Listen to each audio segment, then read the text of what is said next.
Pamposh, um, before we open it out to everybody, could you please describe for us the meditation that we did this morning? It's a meditation to bring more positive focus, bring more positive energy to yourself. If you do this, if you make it a daily practice, then you can feel forever filled with positive energy and protected from negative energy because we ask the light to stay with us for 24 hours. It's particularly good in challenging times when you feel you really may not be connecting so easily to positive energy, or you may feel there's some negativity in your life. Also, if you're going into a challenging situation, if you know you're going to meet people who tend to pull down your energy, this is a fabulous visualization meditation to do before such an event. I teach this as part of my Reiki courses because I think it's very good for energy practitioners as well. Oh, very nice. Thank you very much for that. So, can all of us do it, irrespective of whether we are trained in Reiki or we're practicing Reiki? Yes, yes, of course. It's free for everyone to use. Everyone wants positive light, I presume, in their lives. So anyone who wants positivity and wants to keep negativity at bay can do this. And how long would you recommend for such a practice? 5, 10 minutes, 20 minutes, or This one, I think at least 10 minutes. 10 minutes? Because it takes a little while to get used to the energy, to really feel it or visualize it. And then it has 3 steps. So you're Right. first feeling it in, letting it go through you, then it's coming out and feeling your environment, and then the bubble. Nice. The questions are open to all of you. So either you can open your chat box and send the question, and I'll watch for that. Or alternately, you also can unmute yourself and ask questions. So I'll ask a simple question first, and just to open the conversation, and feel free to come in and ask any questions that you wish to of Pamposh. Pamposh, just what does meditation mean to you? I ask all teachers who come on this program because we all are trying to understand the concept of what meditation is and what it means to each of us. Yeah.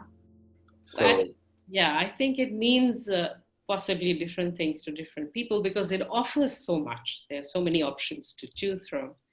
For me personally, in my practice, it's mostly about connecting with myself, going in and connecting with myself on the inside, to my innermost self, which I believe is also my highest self.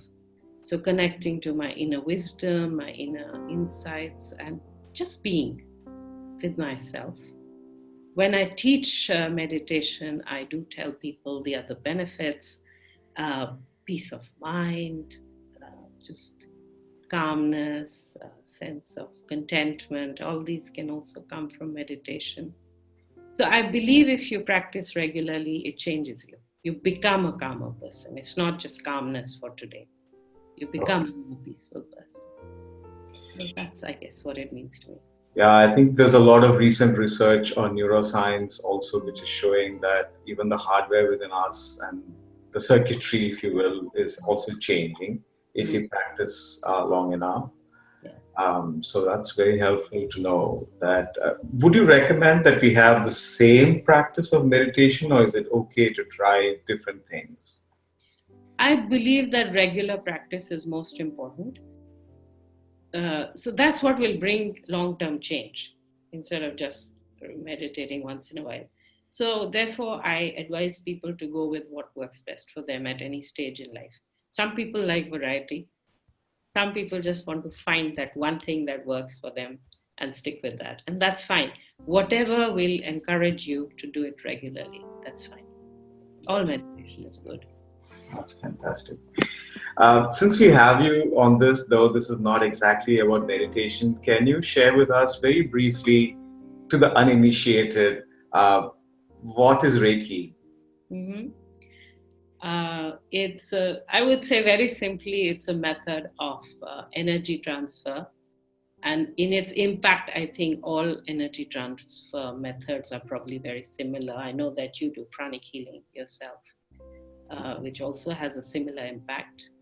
Basically, we channel energy. We don't give away our energy. We are channeling universal energy, what in the Indian tradition we call prana, or Qi in Chinese. In Japanese, it's called Ki. So Reiki means universal, you know, life force energy, if you know, Oh. prana or Ki, Chi. Yeah. Is that the Japanese practice then? Is that the origin of the word ki into the Reiki? Yes, Reiki is a Japanese word because the practice was founded by a Japanese gentleman, Dr. Usui, Dr. Mikao Usui. But I mean, it's a universal practice. It's just a way of boosting the energy. I mean, we all have prana, otherwise we wouldn't be alive. All of us who are alive have prana inside us. But we get a boost, we get more energy, more prana. That's wonderful. And do you believe that the practice, therefore, that physical and mental conditions, emotional conditions can be addressed through the healing practice? Absolutely. And also, of course, I believe that all all physical ailments, discomforts have an emotional or mental root. So Reiki works at all levels. It works at the physical, but more importantly, in my view, also at the emotional, mental, psychological level. Oh, fantastic. All right. Any questions from anyone else? Would you like to just unmute and ask questions? Just give you a few seconds. Would like to check with you, is there any particular mantra that we should be practicing or using at the time of white light meditation? I don't teach a mantra along with this. I think sometimes, I mean, this is my view. We don't want to clutter up our mind with too many practices at once. But again, if it works for you, that's fine. If it helps you to visualize or feel the pure energy, then sure, go ahead. I don't do that. I just focus only on the energy and the light. And the more we practice this meditation, the easier it usually becomes. So I don't think you need a mantra, if I can put it that way. But it's always a choice. Noted. Thank you. The way I've understood this is that we are actually surrounded and we are energy beings and we are surrounded by positive energy around us. Mm-hmm. So, in just really 2 sentences, if it's even possible, Mm-hmm. how do we become negative then? Okay. So energy is just energy. This is again my view. It's pure energy. It's always pure energy. Energy doesn't have a bad and good part.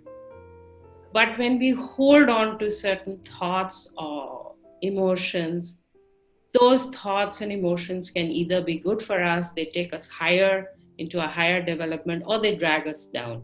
So that the energy that's attached to those kinds of thoughts is called positive or negative energy. Thoughts and emotions as well. Also behavior, actually. So if someone is depressed, what's really dragging them down really, when you really come down to it, is their own thoughts. You know, they're thinking what we call negative thoughts. And the energy that we associate with those thoughts we call negative energy. But in itself, I believe energy is just energy. It's not positive or negative in itself. It's when it gets attached to our own positive or negative thoughts and feelings. Thank you, that makes sense. Thank you. Thanks for asking. Just a thought which arises as you speaking about that is it a kind of a circular thing, which means we bring in positivity so that the energy helps us to come out of negativity, or is it that kind of? I think the mind cannot easily hold opposite thoughts. So when we are thinking something very negative, it's difficult for us to at the same time think of something positive. But when we bring positive energy in without trying too hard, maybe even to change the thoughts, but just bring the positive energy in, Mm. It will tend to push out the negative thoughts, negative feelings, because it's difficult for the mind and the body to hold opposites at the same time. So you Okay. may be positive about one thing and negative about another, but you won't be positive and negative about the same thing at the same time. That's good. Yeah. Yeah. So it's a way of pushing the negative out. All right. Sorry, if I can just explain a little bit Please. more. Please. I was talking to a client recently about letting go of negative thoughts. The thing is, you can't reach into your mind or your brain and pull it out, but you can put another thought in there which pushes it out naturally. So I guess that's the sort of thing. That's very nice. Yeah. Anyone else?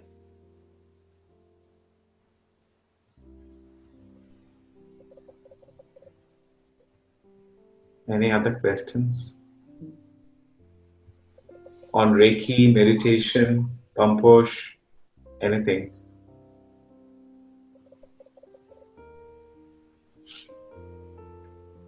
Pamposh, if no one else has a question, then I have something more to ask about Reiki itself. How long does it take for someone to get trained in or get a basic understanding of Reiki?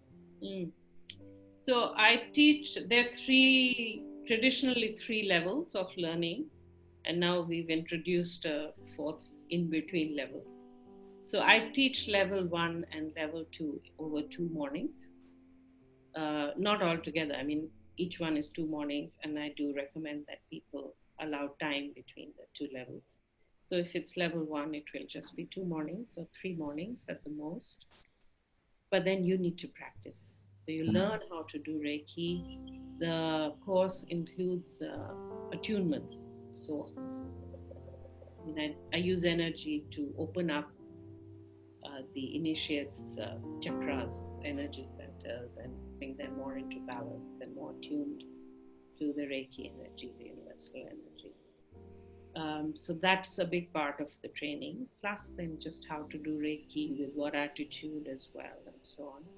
But then you need to keep practicing, and I recommend a 21-day daily practice after my level 1. Wow. Okay. And would I be able to practice just with myself, or do I need someone else to be there to practice Reiki? Actually, I recommend that everyone start with themselves, because everything starts with us. So the 21-day practice is for yourself, but you can be helping others at the same time from the minute you finish your course or workshop, whatever you want to call it. You can practice for yourself and for others, for pets and plants as well. Anything that has prana, so all living creatures. Okay. And we do it for pets. One person learned only so she could help her cat, which I think is fabulous. She's a very kind person. Some people use it on their plants as well. And a lot of people use it on their family members as well. That's very good. So, So in the actual session of Reiki, you are passing on the universal energy through you, using yourself as a channel. Yes. For the other person to open up their blockages in their body. Yes, that's right. So that's a Reiki session, like a healing session, for want of a better word, though it can also be for growth. It's not only for healing. And that's exactly what it is. So as a practitioner, I channel the energy to whomever I'm doing. Are you chanting? I mean, what's going on in the Reiki master's head? Okay, I guess different practitioners probably have a slightly different take on this. For me, I'm just focusing on what I'm doing. I'm focusing on the energy. I'm being very open to what I'm sensing as well. So usually I do offer a little bit of feedback after the session, like maybe you want to work on this or that area of your life, to those who are open to it. Some people don't want any feedback. They just want the energy to do its work, and that's fine as well. But that's what I'm doing. I'm focusing on the actual channeling. I'm focusing on the energy. I feel it flowing through my fingers always, my palms as well. sometimes I feel it in my whole body, in a sense. I get very warm, for example. So I just focus on what's happening, just being open to what's happening in the session. Okay. So just focusing on the energy part itself. There's no... There isn't a specific chant. There are a few symbols which we do use for specific purposes, and they're used also in the attunements when I teach Reiki. So you could use those, but you don't start to learn the symbols until level 2. Sure. Usually you'll just need to be focused and open, and that is the best way anyway, to be open to the moment, to what's happening right now. Okay. Yeah, I understand. Yeah. Thank you for asking. Good question. Now that we have Subha, who's a pranic healing, he practices pranic healing and you do Reiki. So how do they, I think the benefits are essentially the same, but how do they work? Are they any different the way they work? We just like to understand briefly about that. Yeah, there are some differences. I have learned pranic healing as well when I was living in the Philippines. It was founded by Filipinos as well. So I think, as I said, the impact is the same. But in my opinion, I don't know if everyone, Subha, would agree with me, but in my opinion, pranic healing is a little bit more, it can be a little bit more diagnostic. With Reiki, we just trust the energy to do what's needed. With pranic healing, you learn to scan the chakras, and so you're a bit more involved. Yeah. That's one difference. The other difference is in the actual practice. So I was taught to keep like a bowl of water with sea salt or something. Yeah. Yeah. Channeled there if there are any negative energies in the environment. So I find Reiki is in a way simpler, and in a way it teaches us to just trust the energy to do what it's doing. So for me, that's the difference, but the impact is very similar. And yes, you do learn to scan the chakras with pranic healing. Thank you. Thank you very much, Pamposh, for this morning, and for the meditation, and for opening up our hearts and minds to Reiki and some new ways of thinking at meditation. Thank you all for joining this morning. Namaste.